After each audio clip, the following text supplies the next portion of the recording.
What is up? So very happy to be back. What's up, Diskarte Fam? How you doing? Kumusta kayo? Comment on the comment section down below. How you've all been in the past 2 weeks. Anyways, today we talk about the lessons that I learned from having spent close to 100,000, 110,000 I think, on a business. I spent hours and hours of my life trying to build this business only to have it fail twice. I launched twice. Both, I just stopped. And there's mistakes that I made throughout that journey that I want to talk about in this episode. Feeling ko madami kayo mapipick up sa mga natutunan ko throughout those mistakes. Actually, maglo-launch na kami for the 3rd time. I'm using all the mistakes, all the lessons that I made from those mistakes nung previous 2 tries and applying them on this 3rd try. Hopefully everything works out. But first, also, before that, baka medyo ngongo ako sa episode na to kasi kakagaling ko lang sa COVID, which is why I missed an episode last week. Ang taas ang search ngayon, guys, so be careful. Moving forward, the business that I'm talking about is Go Shots. If you've been following me, I've been mentioning Go Shots for a while now. You can check us out on goshots.ph on Instagram. But basically, in a nutshell, Go Shots is a shot. Actually, wait lang. This is Go Shots. Taken me 3 years to get to this point.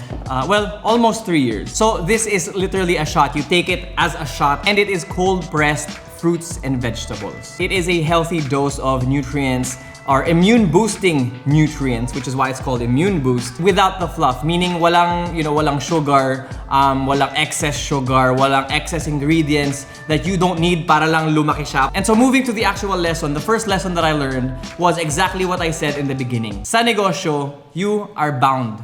You are bound to fail. The real question is, or the real challenge is your why? Yung rason kung bakit mo ginagawa tong negosyo na to, is your why strong enough to make you come back and stand up again when you fall or when you fail? Is your why strong enough to keep you going, essentially? So yun nga, 2 beses na ako nagpa-fail sa negosyong to, but I still keep on going. And I think the reason for the most part is that nutrition and health is really close to my heart. I didn't take care of my body as an adult. Nung college, kung ano lang talaga kainin mo, bahala ka. Really didn't care. We would just eat pizza, burgers, anything. After college, actually, nag-umpisa na ako uminom. I started drinking, I started partying, not sleeping right. I spent most of my adult life not really caring about what I put inside my body. And all of that led to a lot of health anxiety when I was 25, 26. And so I thought about spending the same amount of time that I spent being reckless and investing it into building a product that I myself would consume that would add to my efforts in maintaining a healthy lifestyle. This is why even after failing twice, not getting orders for weeks, I would still come back and think about how to make this business successful.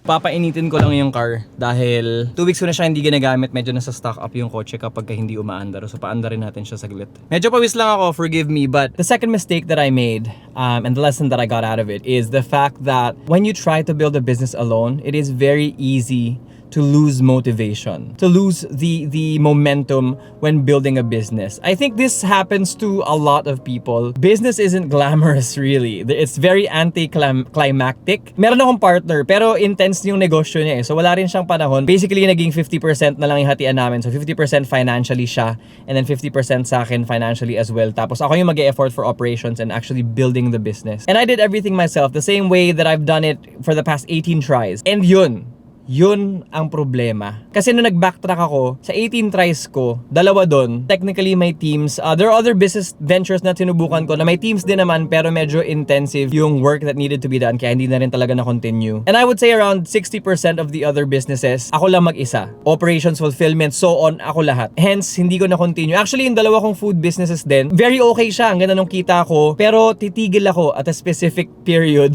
because nga unmotivated ako. And what ends up happening is I become too relaxed. Like I said, no one keeps me in check. And in turn, wala din akong binabantayan. And because of that, I lose motivation to move. For Go Shots naman, less than a year naisip ko, teka, unmotivated na naman ako. Maybe it's time to bring in someone to help me with the logistics lang. Kahit portion lang. So I brought in someone and in turn, nagbawas ako ng ownership ng business. Kasi ang ginawa ko, nagbigay talaga ako ng share. Kumbaga, nagbigay ako ng actual piece of ownership dun sa taong kinuha ko to do the logistics for me because I wanted her to treat the business as her own. And to her credit, she really did. Actually, ang tiyaga niya kasi pati yung ingredients siya na rin bumibili. She would take care of the ingredients, we would press at my home.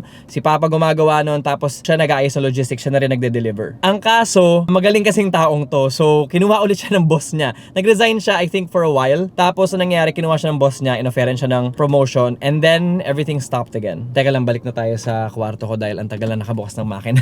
Okay, so going back, after a couple of months, almost a year yata, na tumigil kami ng operations, naisip ko, I need to bring in someone who also has that passion. Someone who wants to or already really cares about nutrition. And I found that person in the form of a customer who is also my friend. So she was taking Go shots for a while, and then I saw her TikToks, how she was talking about being at peace with your body and stuff like that. Why don't I offer this person the same way I offered the previous person? But this time I will have her full on lead the operations if she wants to take care of the creatives, of the design, of the branding, which I think with just what she is. Okay, so her name is Sanya Smith. She's all about that lifestyle. And so I went up to her. Thankfully, she was stoked. She was really excited about that. And with that decision, it wasn't simple. It wasn't easy by all means because again, I'm letting go of ownership again. In doing that, so many things have changed already. And so that is that, you know, in terms of being unmotivated and not having a team around a business, even if it is or has failed. Mistake number 3 is that my mindset was in just the wrong place. When it came to this business specifically, my marketing efforts and my sales efforts were so subpar. I think it is a reflection of the fact na mag-isa nga ako dito. And the mindset would extend to, again, marketing. So for example, gagawa ko ng magagandang post sa Instagram, ipopost ko siya, and that's it. Wala na akong ibang ginagawa.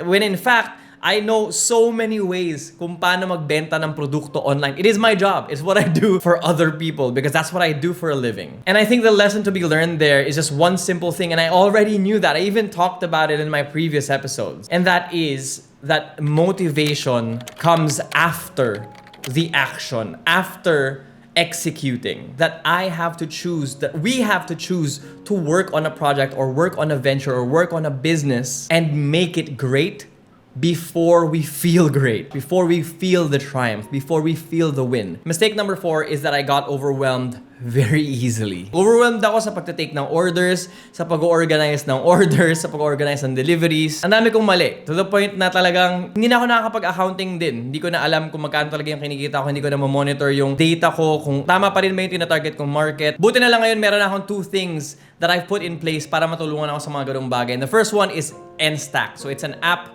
It's an all-in-one super app that helps businesses, small businesses, manage their business. Ang daming facets in a business or ang daming functions in a business na pwede ka nilang tulungan. App lang siya, pero sa app na yon, ang daling maglagay ng inventory. So yung inventory mo pwedeng dun na. Tapos, meron kang full-on online store. So, yung mga buyers mo, pwedeng doon na bumili, doon na umorder, doon na rin sila magbabayad, enstack na nag-handle ng payments. Tapos, ang pinaka gusto ko dito, sila na ang nag-handle ng shipping din. So, ang ganda kasi, yun nga, pag may umorder, bigyan mo lang link, doon na mag-check out, doon na sila magbabayad, kukunin na enstack yung bayad mo, ilalagay na lang sa account mo, and then sila na rin mag-fulfill ng shipment. But, you don't need to use everything kasi meron din silang accounting. Pwede ka maglagay ng expenses, mag-track ng sales. Sila rin mag-i-invoice pag may umorder kasi meron silang Facebook chat integration. So pag may umorder, sila na magi-invoice dun sa customer mo, makikita ng customer invoice and they can pay. Basta ang ganda. Guys, hindi ko ma-stress kung gaano kaganda. Check them out. Meron silang binigay na link sa akin actually. Affiliate link, 'di ba? Alam niyo na 'yan. But if you don't want to use my link, wala akong pakialam.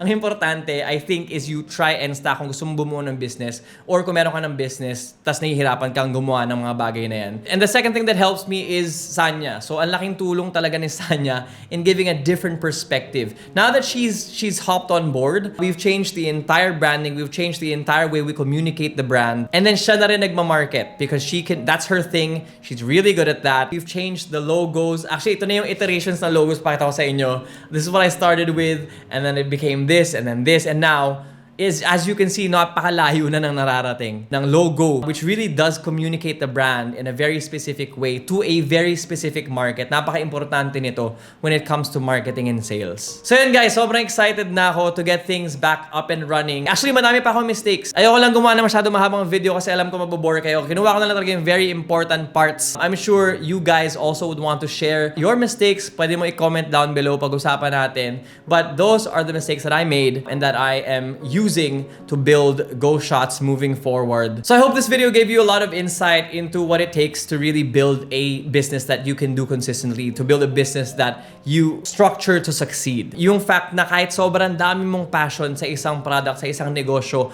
kung hindi ka talaga gagalaw, or you get easily distracted by other things, it will not work. Kahit gaano pa kaganda yung produkto na yan, kahit gaano mo pa kamahal yung produkto, or kahit sobrang dami mo pang passion para sa negosyong yon, hindi rin siya gagana if you don't structure yourself or you don't structure the business to succeed. And lastly, hopefully it inspires you to build your own business, or kung meron ka na negosyo, hopefully it inspires you to keep on going, to know that you are not alone in the hardships of building and running a business. Overall, Diskarte Fam, parati ko rin sinasabi sa inyo to, diskarte lang ng diskarte. Don't let anything stop you. That's it for this episode, guys. And as usual, stay healthy, keep humble, and appreciate the small things. Oh, baliktad ah. Keep healthy, stay humble, and appreciate the small things. Like and subscribe. My name is Mendy, and this has been Diskarte with Mendy. Every day wake up and I thank God. Bad decision got you wishing you could say nah. My city gritty, you could get